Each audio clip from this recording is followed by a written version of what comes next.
Ce tuto va uniquement se focaliser sur l'aspect normal et pathologique du tendon sus-épineux, en démarrant par la coupe longitudinale, dont le but est de montrer et d'arriver à faire un aspect dit en bec de toucan. On dessine les reliefs osseux, tête humérale, footprint, bord supérieur du tubercule majeur et sa face latérale.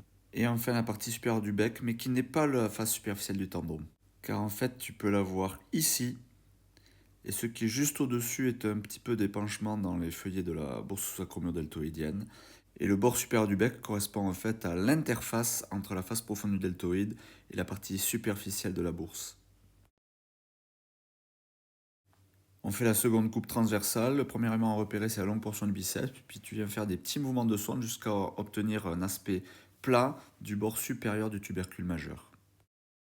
Je te dessine en avant la gouttière et la longue portion du biceps à l'intervalle.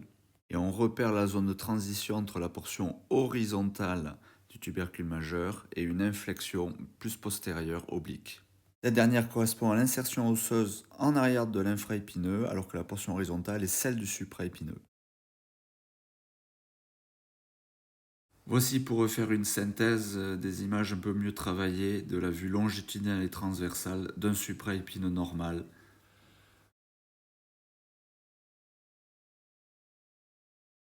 Et on va repérer à nouveau ce point d'inflexion entre la partie horizontale et verticale de la corticale osseuse du tubercule majeur. Voyons maintenant la sémiologie échographique de l'anthésopathie du supraépineux. Tu as deux signes décrits. Premièrement, les microcalcifications qui correspondent à des ossifications des fibres tendineuses. Il ne s'agit pas de dépôt calcique.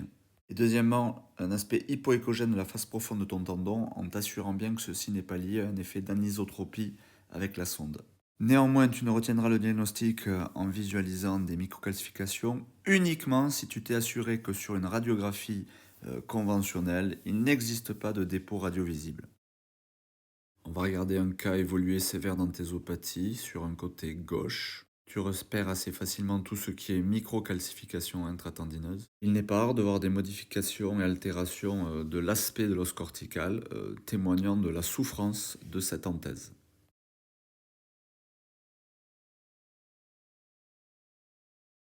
Voilà maintenant cette épaule gauche en vue transversale. Et donc du coup, moi j'ai positionné le biceps à gauche, comme si j'étais sur une arthroscopie.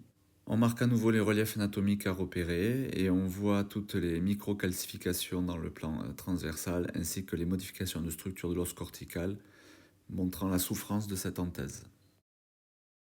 L'aspect échographique des tendinopathies calcifiantes traduisibles est totalement différent et je te montre en premier exemple une calcification dite molle dont les deux particularités sont premièrement de pouvoir voir l'intégralité de son contenu en coupe et deuxièmement de continuer à visualiser la corticale du fait de l'absence de cône d'ombre acoustique. Voici à l'opposé l'aspect des calcifications dures avec le dessus de ce que serait un bec de toucan, la tête humérale, et là tu ne vas visualiser que le dessus de cette calcification, un peu comme un aspect de coquille d'œuf. Elle est tellement dure que premièrement tu ne peux pas en voir tout le contenu et deuxièmement elle génère un condron acoustique qui te masque l'os cortical sous-jacent. C'est ensuite le signe échographique classique d'une rupture transsectionnelle du supraépineux. Laisse tomber la métaphore du bec de toucan et là tu vas imaginer un matelas bien rembourré, bien rempli. Le méplat, c'est voir cet affaissement qui se produit au milieu du lit, un peu comme quand tu dors sur un vieux matelas à ressort. C'est un signe indirect qui va t'amener à traquer la lésion.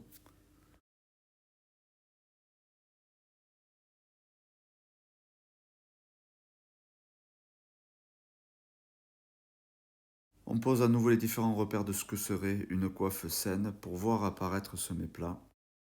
La ligne hyperéchogène la plus superficielle correspond au feuillet bursal deltoïdien.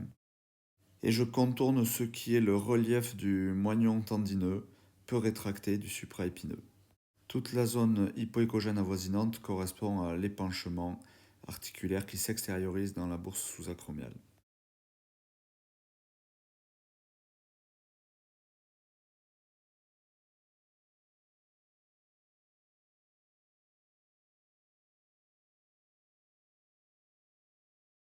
Le second signe indirect qui peut te faire suspecter une rupture de coiffe, c'est la constatation de ce qui s'appelle le double épanchement. Tu as en coupe transversale au biceps, le tubercule majeur à droite, le mineur à gauche, le biceps à la gouttière. Et là, d'emblée, tu constates un épanchement abondant autour du biceps. Et tu vois en avant du plan du subscapulaire un second épanchement. Donc tu as le intra-articulaire, le extra-articulaire. Et voir ça sur la même image, c'est ça qu'on appelle le double épanchement. Avoir les deux en même temps fait dire qu'il y a un endroit où dans la coiffe, il y a un trou et il n'y a plus d'étanchéité. On va pour finir regarder l'aspect d'une rupture rétractée ancienne du sus-épineux. Déjà visualiser des petits remaniements et excroissances, c'est un signe de lésion ancienne et pas récente. Ensuite, tu te retrouves avec un deltoïde qui affleure avec le bord supérieur du tubercule majeur, un peu comme si ton matelas touchait carrément le sol.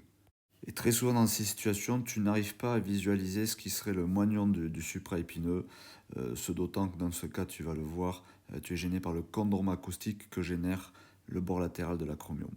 Enfin, en glissant le long du bord latéral du tubercule majeur, tu vas pouvoir voir apparaître des épanchements qui stagnent dans le récessus bursal latéral. Tu peux sensibiliser la manœuvre en mettant un petit peu d'abduction avec le bras et surtout en appuyant un peu avec la sonde.